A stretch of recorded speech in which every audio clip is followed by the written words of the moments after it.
Bismillahirrahmanirrahim. Assalamualaikum warahmatullahi wabarakatuh. Ya, bertemu lagi dengan saya Cecep Muhammad Yasin, Wong Kediri. Ya saudaraku, kali ini saya akan membahas lagi tentang mereka-mereka yang mengaku sepertinya mewakili pribumi tapi tidak mewakili pribumi. Dalam hal ini adalah kelompoknya Imaduddin, Fuad Pleret, Abbas Buntet, dan konco-konconya. Nah, seperti yang saya sampaikan saudaraku, di podcast kali ini saya meminta kepada MUI, Majelis Ulama Indonesia, kepada pengurus besar Nahdlatul Ulama dan pengurus pusat, ya, pimpinan pusat Muhammadiyah, serta negara untuk hadir. Karena jujur saja, Imaduddin, Fuad Pleret, Abbas Buntet ini sudah benar-benar seperti yang saya sampaikan. Di belakangnya yang membacking mereka, ya kan, itu di samping ada kekuatan uang, kekuatan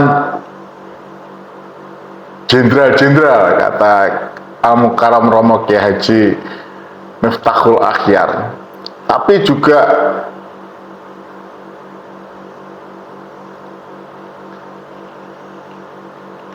pencampur aduan akidah,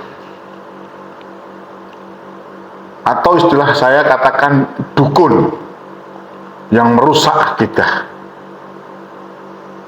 Dan ini saya nampak sekali. Jadi saya menyampaikan kepada Majelis Ulama Indonesia, kepada PBNU, kepada PP Muhammadiyah, pimpinan pusat Muhammadiyah, juga kepada negara untuk hadir. Kenapa? Karena sudah, menurut saya sudah meresahkan. Mereka dengan cara ngawur ini, PWI LS ini, itu apa ya, kalau saya bilang persaudaraan atau apa namanya, persaudaraan Wali Songo, Laskar Sabilillah. Tindak tanduknya, gerakan-gerakannya sudah sangat memecah belah umat dan meresahkan masyarakat. Bagaimana tidak, mereka menggunakan cara-cara yang syirik, yang menurut saya musyrik, yang jauh dari akidah, menggunakan dukun dengan cara seolah-olah mereka mengetahui isi kuburan, sehingga dengan leluasa mereka mengatakan, memfitnah, memakai kuburan untuk adu domba. Ini untuk adu domba, benar-benar untuk adu domba, dan ini nampak sekali. Kalau jenengan tidak percaya, silahkan, ini saya kutip dari beberapa videonya teman-teman yang disampaikan ke saya. Ini saya lihat, silahkan dilihat, monggo. Majelis Ulama Indonesia, PBNU, dan PP Muhammadiyah juga, jenengan-jenengan yang ada Kementerian Agama dan sebagainya, ya, Bapak Menteri Agama ini dan negara yang dalam hal ini harus hadir. Kenapa harus hadir? Ini benar-benar misalkan, lihat cara mereka untuk aksi mereka, silahkan dilihat.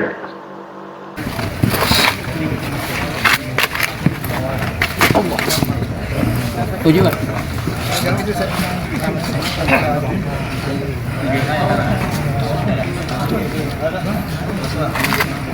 Ya Allah, ya Allah, beri kami kekuatan, izinkan kami ya Allah, ya Allah, tunjukkan kekuatan ini,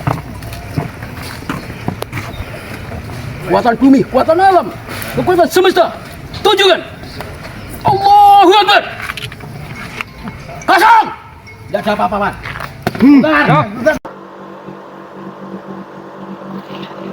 Oke saudaraku, mereka yang sudah jenengan lihat, mereka jelas nampak sekali mengatakan bahwa kekuatan bumi, kekuatan alam, kekuatan semesta, saya tidak tahu bahasa apa itu,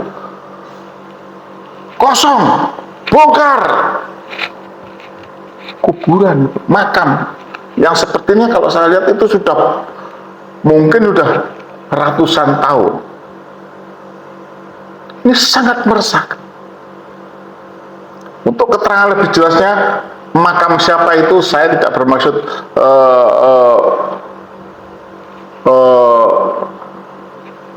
untuk membuat situasi memanas, tapi ingat bahwa itu makam sangat dihormati. Itu terserah, itu masih bagian daripada khilafiyah menurut saya. Jadi masih ada perbedaan masalah ada haul dan sebagainya, bagi saya itu masih runutannya khilafiyah. Tapi ini jelas bahwa makam di situ adalah makamnya sosok yang dianggap berjasa, atau katakanlah seorang panutan, seorang ulama atau kiai kampung. Kalau dulu Gus Dur mengatakan kiai kampung. Silahkan dilihat keterangan dari salah satu pengurus makamnya. Ini bisa dilihat, monggo. Sudah di Holi? Sudah di Holi, pernah di Holi? Sudah berarti di Holi 3 kali. 3 kali. Dan dulu tidak ada masalah, dari pemerintah desa datang, tokoh-tokoh kiai semuanya datang. Nah, ada masalah itu baru-baru terakhir. Yang itu pun ada indikasi persoalan pribadi yang melebar ke masalah makam. Nah, tadi kan ada tuduhan dibalik-balikan itu, Pak. Mungkin tanggapannya seperti apa gitu? Nggak ada, itu yang isu yang dibangun sana, mungkin pihak sana. Oh, ini berarti bukan Habib Syah, itu bukan ya? Ini Jawa namanya itu. Jawa ya? Keturunan Ki Ageng Mangir. Ki Ageng Mangir Ki gitu. Ageng Mangir. Ya. Jadi kalau menurut beliau-beliau yang sudah riadoh ya, itu kan dulu Ki Ageng Mangir itu yang berjuang di Bapak Talas di sini gitu ya? Itu berarti saat ini yang merawat makam ini siapa, Pak? ya, lingkungan sekitar ini. Warga sekitar ya? Cukup ya? Ini Pak siapa namanya, Pak? Saya Abdul Muted, saya mewakili warga. Oke. Itu pengurus ini ya, Pak? Pengurus apa? Pengurus makam atau apa? Salah satu pengurus makam ya? Nah, saudaraku, dari apa yang saya sampaikan tadi, apa yang saya sampaikan sebelumnya, bahwa Imaduddin dengan tesisnya, tesis setan itu, yang diikuti, didukung oleh Abbas Buntet, juga oleh Fuad Pleret dan kawan-kawannya, sungguh itu tidak secara tiba-tiba, tapi memang sudah didesain untuk meresahkan umat, memecah belah umat. Dan yang paling berat lagi, ini sudah menyangkut akidah, menyesatkan umat, dan nampakkan seolah di situ ada orang yang sakti lah katakanlah, atau ada orang yang pinter di situ. Kalau orang-orang bilang, tapi pinternya ini kalau saya bilang itu dukun, seolah-olah bisa melihat dalamnya kuburan, dalamnya siapa yang dikubur, ada orangnya atau tidak. Dengan doa-doa yang saya tidak tahu, sepertinya gerakan-gerakannya itu tangannya seolah-olah meminta kekuatan kepada Tuhan, tapi bahasa paranormal, gerakannya jelas gerakan paranormal, jauh dari kata-kata gerakan Islami. Dan tidak mungkin kiai satupun ulama yang mengatakan bahwa itu doa itu benar, cara seperti itu benar. Saya yakin, insya Allah begitu. Memakai kata-kata Allahu Akbar juga. Kekuatan bumi, mana ada kekuatan bumi? Kekuatan itu semuanya Allah. Kekuatan alam, kekuatan semesta, setelah itu nyebut Allah. Ini penyesatan. Wahai ketua MUI, wahai jenengan yang ada di Majelis Ulama Indonesia, wahai jenengan yang ada di PBNU, pengurus besar Nahdlatul Ulama, wahai jenengan yang ada di PP, pimpinan Muhammadiyah, ingat, ini ada penyesatan. Ini sudah jelas keluar dari akidah, tidak boleh kita diamkan. Dan saya meminta juga kepada Bapak Kapolri untuk mereka ditindak. Setiap makam yang mereka bongkar adalah perusakan, adalah pidana. itu penyesatan kepada umat. Ayo Pak Kapolri, jangan diam saja. Ayo Pak Kapolda yang ada di daerah-daerahnya. Ayo Pak Kapolres yang ada di daerahnya. Ayo supaya umat tidak resah. Tangkap mereka yang merusak makam dan membuat makam itu seolah-olah apa ya? Orang yang tidak seolah-olah menunjukkan orang yang ada di sekitar situ itu adalah yang orang datang itu adalah orang-orang sakti. Karena sesungguhnya tiadalah daya dan upaya kecuali atas kehendak Allah. Dan Allah tidak memberikan contoh untuk seperti itu. Itu jelas syirik. Bahaya kalau itu umat lantas menafsirkan sendiri-sendiri. Sangat berbahaya. Akidahnya umat akan bolak-balik nggak karu-karuan. Maka melalui podcast ini saya meminta sekali lagi kepada panutan saya, panutan anak saya, panutan umat Indonesia, panutan umat Islam Indonesia, Majelis Ulama Indonesia, Pengurus Besar Nahdlatul Ulama, PP Muhammadiyah. Saya tidak perlu sebutkan yang lain karena itu ada dua organisasi yang besar, saya yakin sudah mewakili organisasi-organisasi yang lainnya. Dan monggo dari organisasi Islam lainnya untuk mencegah apa yang dilakukan oleh gerombolan Imaduddin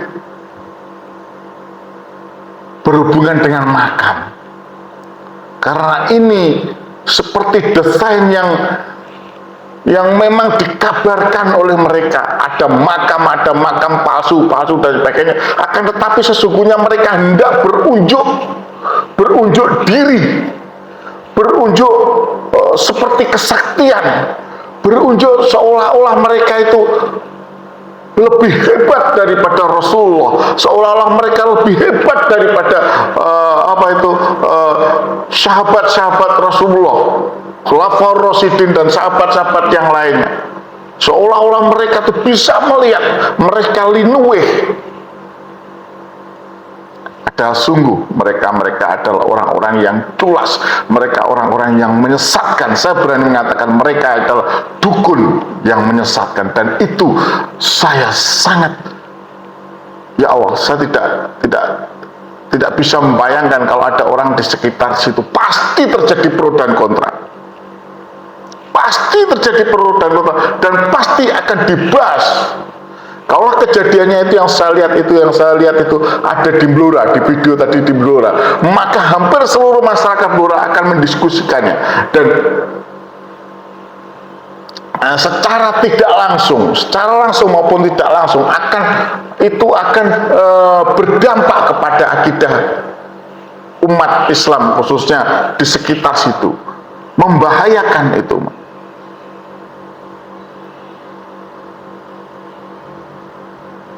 Maka saya minta sekali lagi kepada panutan saya, panutan anak saya ini sangat tipis agama. Saya hanya ngerti sholat dan membaca Quran, tapi saya tahu bahwa ini sangat membahayakan akidah.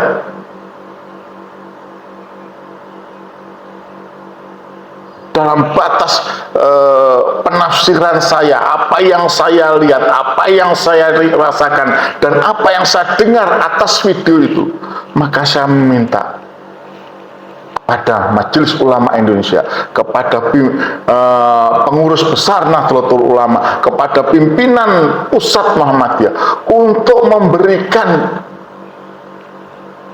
setidak-tidaknya himbauan, teguran, desakan kepada pemerintah, kepada Bapak Menteri Agama, yang saya yakin orangnya lurus. Kalau melihat ini pasti beliaunya akan sedih, karena Menteri Agama yang sekarang seorang ulama juga, imam besar Masjid Istiqlal, Profesor Dr. Nazaruddin Umar, salah satu panutan rakyat Indonesia. Saya meminta sungguh jenengan ayo desak kepada pemerintah, kepada Bapak Kementerian Agama dan kepada polisi untuk menghentikan penyesatan ini. Sungguh menyedihkan. Kalau kita diam, kita pasti berdosa. Saya yakin kita diamkan tindakan mereka, tidak kita sampaikan, kita pasti berdosa. Saya tidak bisa ceramah, tidak berani saya ceramah.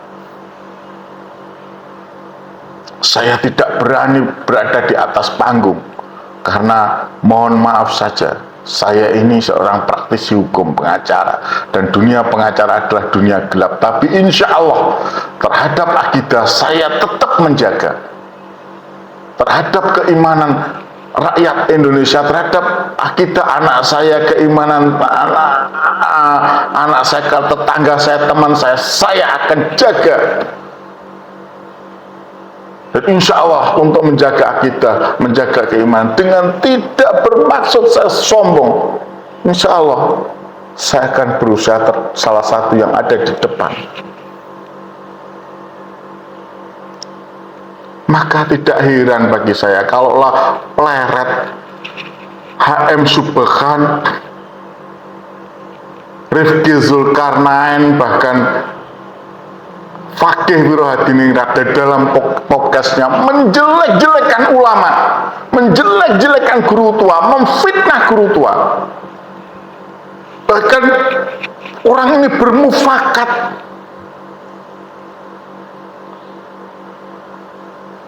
untuk benar-benar menghancurkan nama tokoh ulama besar sekali guru tua.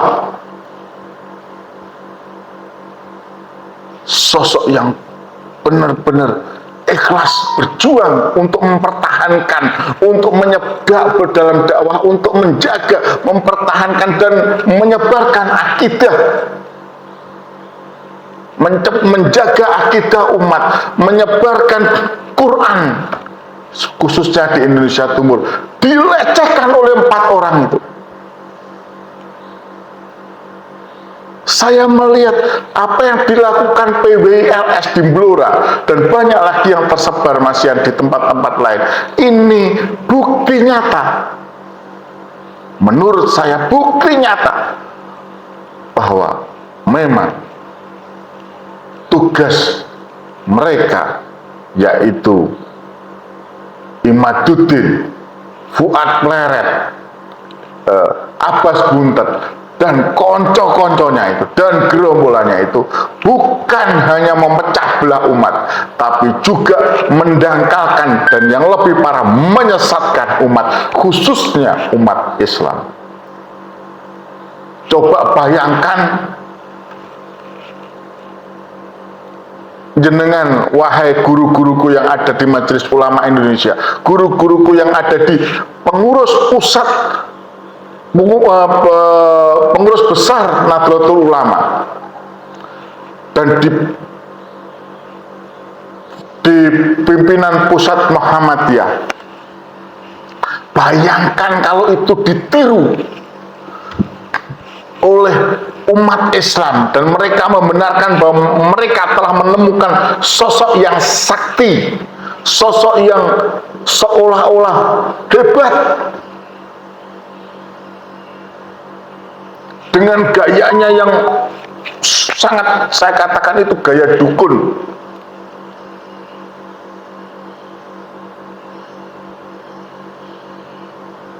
Bisa gak kita bayangkan bagaimana mentalnya umat itu, akidahnya, yang berakibat pada akidahnya, berakibat sedikit banyak itu akan dibawa ke warung-warung untuk pembahasan-pembahasan, dan di situ mereka akan nimbrung konco-konco mereka bahwa itu dikuat-kuatkan. Seperti kita ketahui bahwa kekuatan di Indonesia itu bukan hanya kekuatan fakta, tapi bahasa-bahasa yang di warung-warung, yang di lorong-lorong itu lebih cepat mengema. Kalaulah MUI, guru-guruku yang ada di Majelis Ulama Indonesia, guru-guruku yang ada di pengurus besar Nahdlatul Ulama, guru-guruku yang ada di pimpinan pusat Muhammadiyah diam, saya tidak tahu bagaimana jenengan akan menjawab pertanyaan Allah ketika jenengan disodori video seperti itu. Masalah penolakan bagi saya itu masalah khilafiyah saja. Saya tidak bisa membahasnya. Tapi yang jelas saya harus bahas apa yang dilakukan oleh PWI-LS berhubungan dengan makam itu sangat mengganggu akidah umat Islam. Itu yang bisa saya sampaikan, terutama khususnya kepada Majelis Ulama Indonesia, PBNU, PP Muhammadiyah, Bapak Menteri Agama, Bapak Kapolri, Bapak Presiden Prabowo Subianto. Monggo, ayo jenengan jaga akidahnya umat. Jaga, kita tinggal menjaga saja, meneruskan apa yang dilakukan oleh Rasulullah. Jangan biarkan orang-orang yang memusyrikkan, mensirikkan umat dengan cara-cara yang culas, dengan cara-cara seolah itu, ya saya yakin bagian dari penyesatan. Betul-betul bagian dari penyesatan. Itu bukan kearifan lokal, itu arogansi, itu pamer, itu unjuk seperti unjuk kesesatan.